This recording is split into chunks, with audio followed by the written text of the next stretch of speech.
గత 10 ఏళ్ల ముందే తెలుగు ఇండస్ట్రీలోకి హీరోయిన్‌గా ఎంట్రీ ఇచ్చిన హనీ రోజ్ అప్పట్లో ఎవ్వరికీ తెలియదు. ఎప్పుడైతే బాలకృష్ణ నటించిన 'వీరసింహారెడ్డి' సినిమాలో నటించిందో అప్పటి నుండి హనీ రోజ్‌కి అవకాశాలు ఎక్కువగా వచ్చాయి.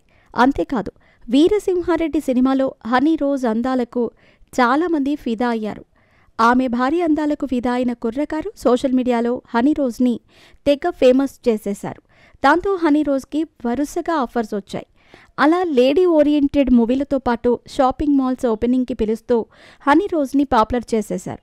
అలా హనీ రోజ్ అటు షాప్ ఓపెనింగ్స్‌తో ఇటు సినిమాలతో బిజీగా గడుపుతున్న సమయంలో ఓ హీరోతో హనీ రోజ్ ప్రేమలో పడిపోయింది అంటూ కోలీవుడ్ ఇండస్ట్రీలో కొన్ని రూమర్లు వినిపించాయి. అయితే టాలీవుడ్ ఇండస్ట్రీకి ఎంట్రీ ఇచ్చిన హనీ రోజ్‌ని అప్పట్లో ఎవ్వరూ పట్టించుకోలేదు.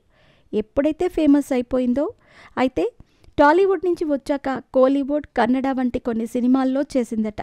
అలా కోలీవుడ్లో కూడా పరిచయం ఉన్న హనీ రోజ్ తమిళ హీరోతో ప్రేమలో పడిపోయిందట. ఆ తమిళ హీరోతో హనీ రోజ్ ఒకే ఫ్లాట్లో ఉంటూ సహజీవనం చేస్తున్నట్టు కూడా కోలీవుడ్ మీడియా మొత్తం కోడై కూస్తుంది. దీంతో హనీ రోజ్ మ్యాటర్ కాస్త మీడియాలో వైరల్ అయ్యేసరికి హనీ రోజ్ ప్రేమలో పడిపోయిన కోలీవుడ్ హీరో ఎవరబ్బా అంటూ తెలుసుకునే పనిలో పడ్డారు నెటిజన్స్. అయితే పేరు బయటకి రాకపోయినప్పటికీ హనీ రోజ్ మాత్రం ఆ తమిళ హీరోతో చెట్టాపట్టాలేసుకొని తిరుగుతుంది అంటూ వార్తలైతే వినిపిస్తున్నాయి. ఇక రీసెంట్గా హనీ రోజ్ షాప్ ఓపెనింగ్లకి పిలిచిన బిజినెస్ మ్యాన్ లైంగికంగా వేధిస్తున్నాడు అంటూ ఒక సంచలన పోస్ట్ పెట్టిన సంగతి మనకు తెలిసిందే. ఇక హనీ రోజ్ పెట్టిన పోస్ట్ క్షణాల్లో వైరల్ అవడంతో హనీ రోజ్ని వేధించిన బిజినెస్ మ్యాన్ని కూడా పోలీసులు అరెస్ట్ చేశారు.